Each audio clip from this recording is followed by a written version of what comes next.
أعوذ بالله من الشيطان الرجيم بسم الله الرحمن الرحيم وأوفوا الكيل إذا كلتم وزنوا بالقسطاس المستقيم ذلك خير وأحسن تأويلا ولا تقف ما ليس لك به علم إن السمع والبصر والفؤاد كل أولئك كان عنه مسؤولا ولا تمش في الأرض مرحا إنك لن تخرق الأرض ولن تبلغ الجبال طولا كل ذلك كان سيئه عند ربك مكروها ذلك مما أوحى إليك ربك من الحكمة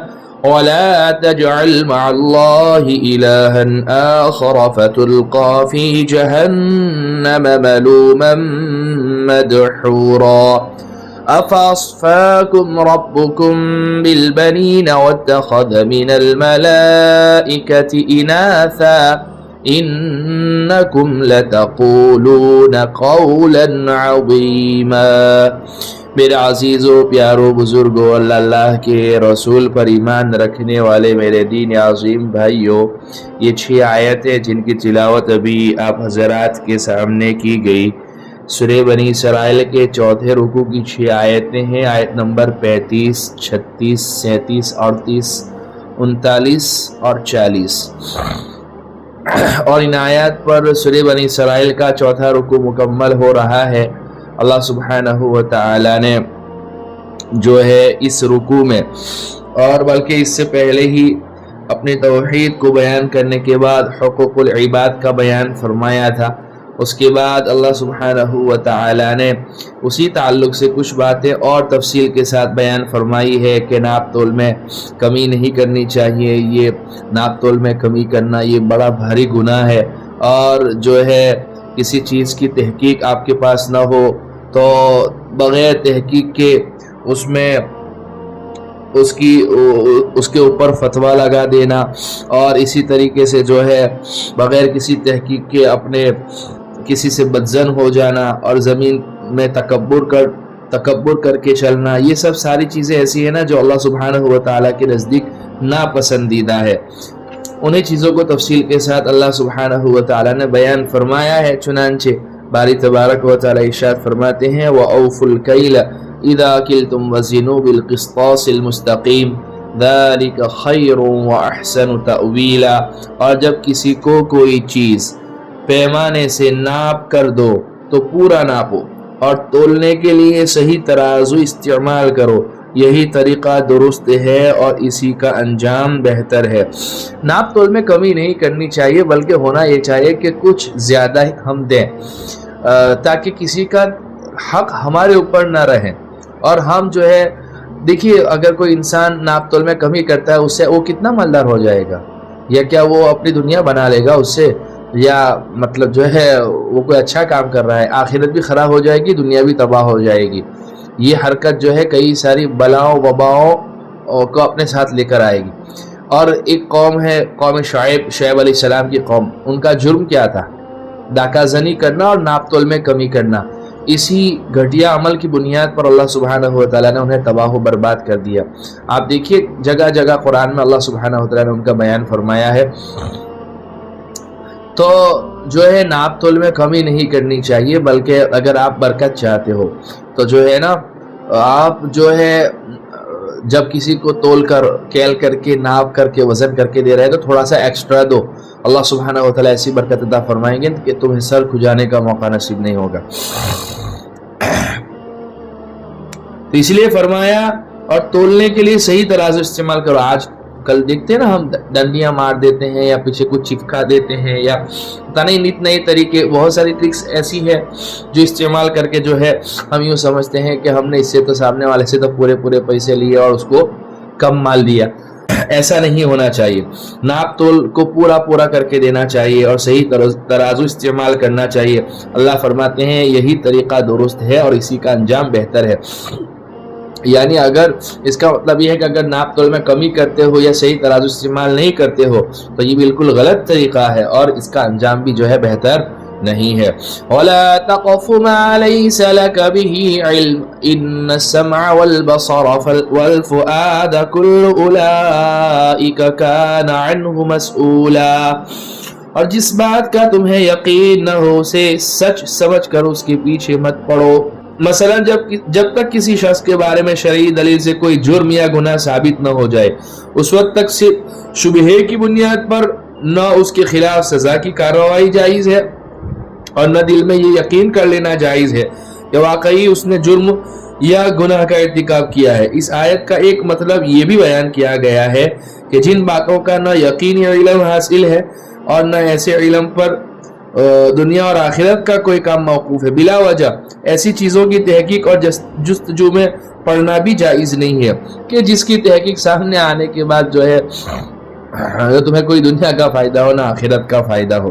اور آج کل ہم دیکھتے ہیں ہماری تحقیق اور ہماری ریسرچ، خاص کر کے میں اپنی کمیونٹی کی بات کرتا ہوں اور ہمارے نوجوان طبقے کی میں بات کرتا ہوں جو ان ایجوکیٹڈ ہے، کہ وہ کیسی بحثیں کرتے رہتے ہیں اور رات بھر تک بحثیں کر رہے ہوتے ہیں جو ایسے مسائل کے بارے میں کہ جس کی حقیقت سامنے آ جائے تو کسی بھی طرح کا کوئی فائدہ نہ ہو.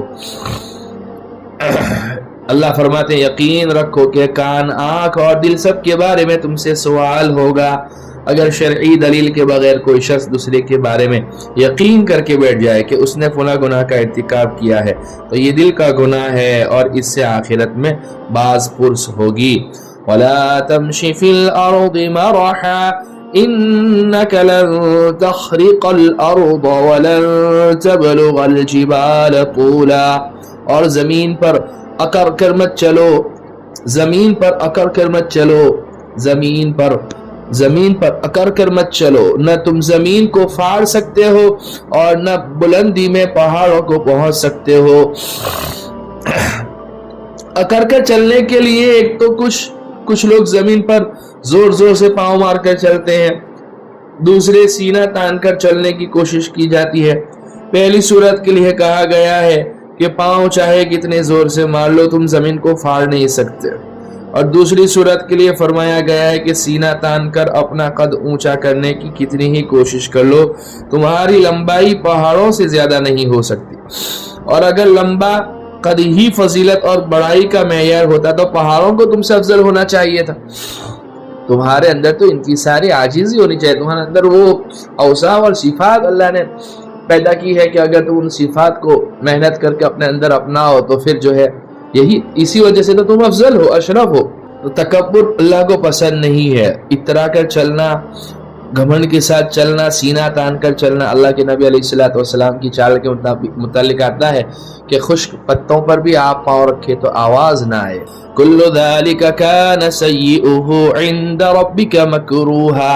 ناپ تول میں کمی نہیں کرنی چاہیے، بغیر تحقیق کے کسی بھی چیز کے لیے جو ہے اپنی طرف سے کوئی گمان کر کے اس کو یہ نہیں کر لینا چاہیے، اور زمین میں تکبر وغیرہ نہ کرنا چاہیے. یتیموں کی مال کی حفاظت کرنی چاہیے، اس کو جو ہے اس کے قریب نہ جانا چاہیے، زنا کے قریب نہیں جانا چاہیے، قتل نہیں کرنا چاہیے، اولاد کو اپنے اولاد کو جو ہے مفلسی کے در سے قتل نہیں کرنا چاہیے. ان تمام چیزوں کو بیان کرنے کے بعد اللہ سبحانہ وتعالی فرماتے ہیں کل ذالک کان سیئہ عند ربک مکروہا.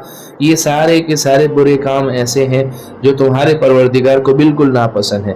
یعنی اللہ سبحانہ وتعالی کی ہاں یہ چیز بالکل پسندیدہ نہیں ہے کہ تم اپنے اولاد کو مفلسی کے در سے قتل کر دو، زنا کرو، قتل کرو، اور اسی طریقے سے یتیموں کے مال کو کھا جاؤ، ناپ تول میں کمی کرو، اور جو ہے بغیر تحقیق کے کسی کے اوپر فتویٰ لگا دو، یا جو چیزیں تمہاری فائدے کی ہی نہیں ہے اسی میں ایسی چیزوں کی تحقیق اور ریسرچ کرتے رہو، اور زمین پر تکبر کر کے تم چلو.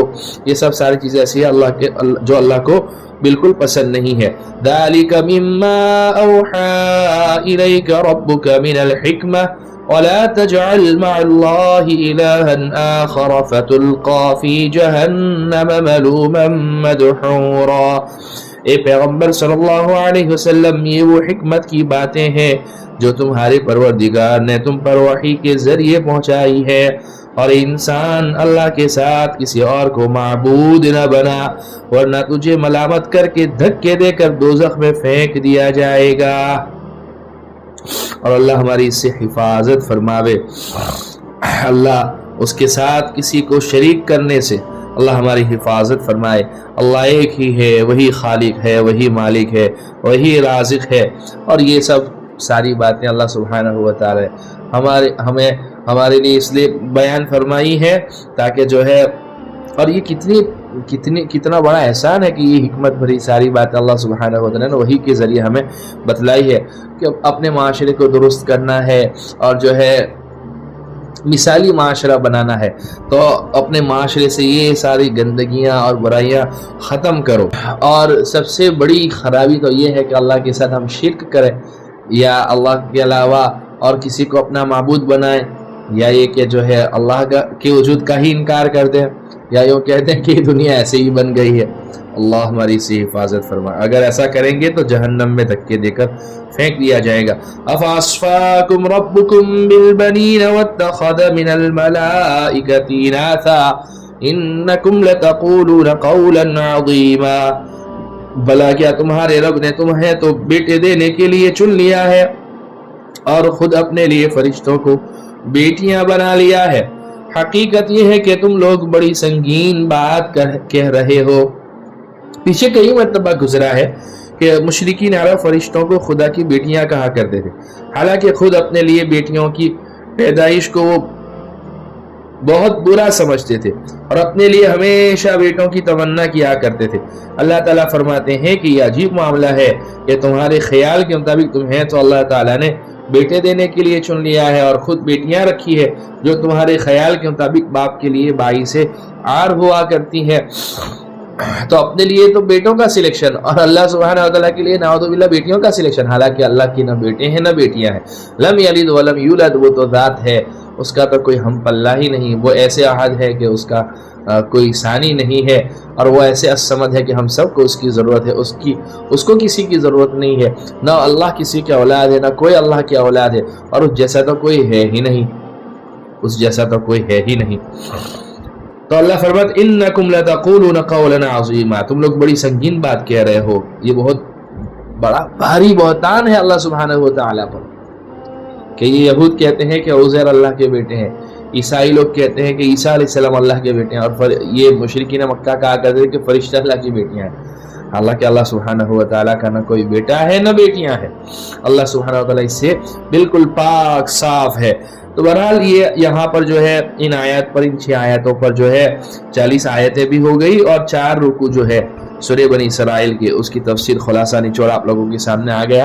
اللہ ہمارے اس مبارک سلسلے کو قبول فرماوے، نجات بخشش کا ذریعہ بناوے، کہنے سننے سے زیادہ عمل کی توفیق عطا فرماوے۔ وآخر دعوانا الحمدللہ۔